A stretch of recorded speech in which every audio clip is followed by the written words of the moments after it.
Liu Zongyuan, dwelling beside a stream. Forever tied by the official hatpin and seal cord, now it seems fortunate this southern barbarian was banished. I stroll at leisure among the farmers' fields, looking exactly like a rustic from the hills. At dawn, the farmer's ploughs turn the dewy grass. At night, oars clatter in the rocky stream. Rambling around, I encounter no one. I sing long songs to the blue skies of Qu. So this is the second of Liu Zongyuan's poems, and this one closes the first section of this anthology, the pentasyllabic Gushi, or old-style poems. And it's quite a short poem, and quite a straightforward one as well. We could say the topic of this poem is enjoying nature, the retired life. Liu Zongyuan is in the south, from what we can perceive in this poem. He probably is not completely without office, but anyway, he is enjoying a lot of leisure time in the Southern Territories, and he devotes his time to enjoying the sights of the countryside and the retired life. There is a bit of implied political criticism, I believe, because the way in which the poet paints himself as a southerner from the state of Qu, reciting poems alone in the countryside, very clearly evokes an image of the great figure, the great model for scholar officials in disgrace, which was the late Warring States poet Qu Yuan, the author of the Li Sao, the main poem of the Chitsu, the Elegies of Qu, which is basically a poem complaining about how a minister is not paid attention by the king in spite of his worthiness. Okay, let's break down this poem bit by bit. So the first couplet: forever tied by the official hatpin and seal cord, now it seems fortunate this southern barbarian was banished. So Liu Zongyuan tells us that he, like so many other scholars or scholar officials, was too immersed, too obsessed with serving as a scholar official, and it has been lucky that his court faction has been destroyed and that he is an exile in the south. So we imagine this might be partly ironic or more than partly sincere, or, you know, it can have elements of both. I doubt he is really happy at having to live in the remote areas of the south and at the failure of his attempts at political reform. But, you know, as they say, every cloud has a silver lining. So the poem might be doing two things.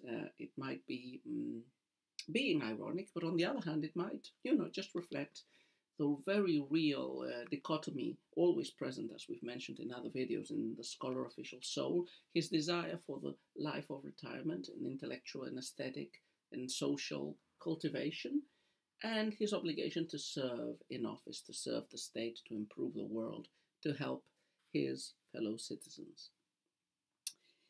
So Liu Zongyuan starts telling us that he was tied by the trappings of office. So those two objects, the seal cord and the hatpin, are used as metonymies for being a civil servant.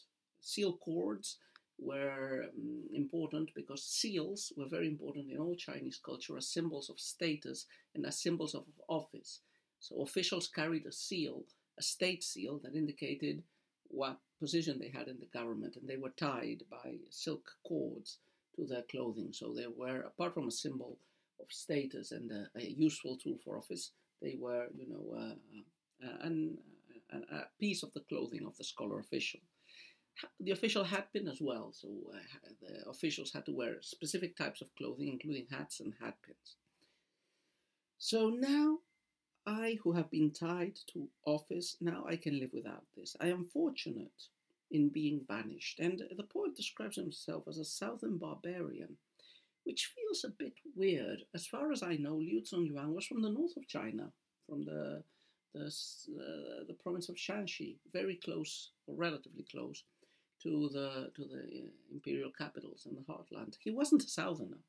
Maybe his ancestors were from the old state of Chu, I don't know, but he definitely was a northerner.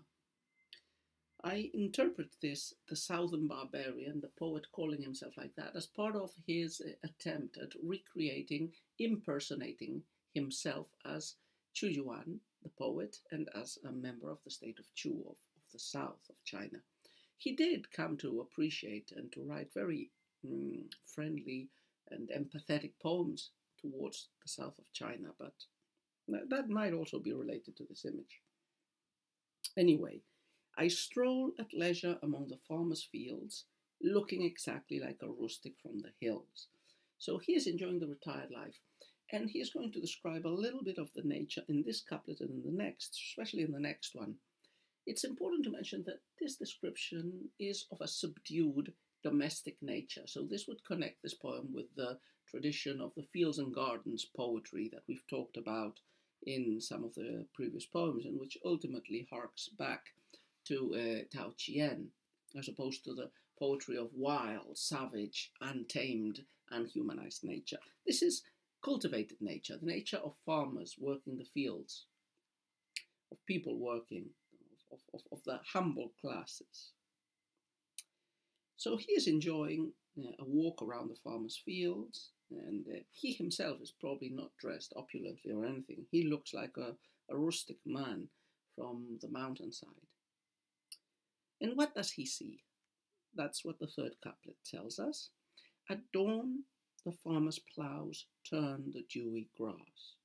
At night, oars clatter in the rocky stream. So this is a parallelistic couplet. We're not meant to just interpret it literally as two visions that he sees, one in the early dawn and the other at night. They summarize from dawn till night the different sights that Liu Zongyuan can enjoy by strolling around the countryside. And they are, as I say, views of agricultural and other type of lower class or peasant, farmer, fisherman work. Yeah? The erga no hemerai that Hesiod would say, the works and the days of the common people.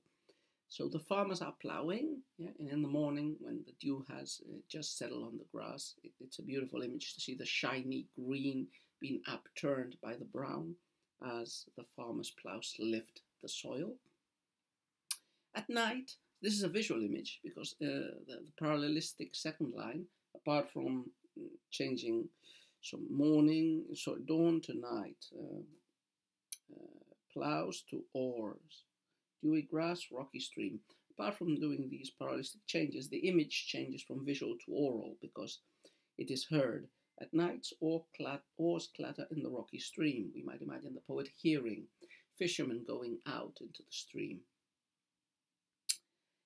And the final couplet synthesizes finally, after telling us of, in the beginning, how Liu Zongyuan is like a southerner, like a southern barbarian, no longer in the north, no longer in office.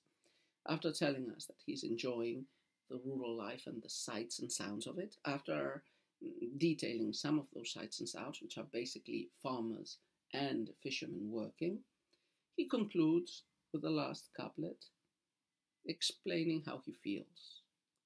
Rambling around, I encounter no one. I sing long songs to the blue skies of Chu. This encountering no one is a bit paradoxical because if he's seeing farmers and listening to fishermen, he should be encountering them when he's going for a walk, at least part of the time.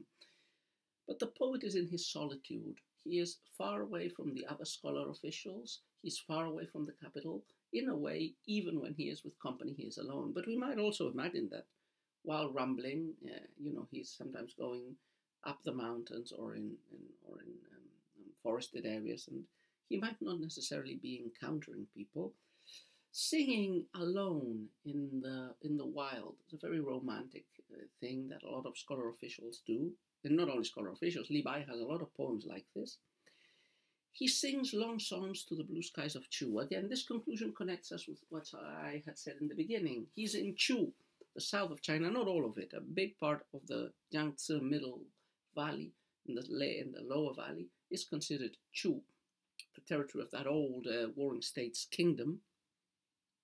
which had produced that poetry that we talked about, the anthology Tzu, Elegies of the South, Songs of the South, and its main exponent and most representative writer, Qu Yuan.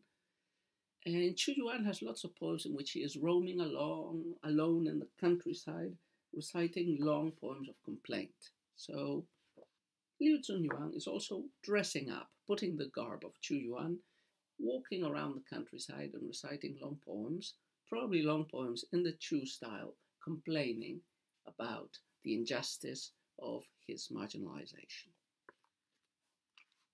So, interesting poem.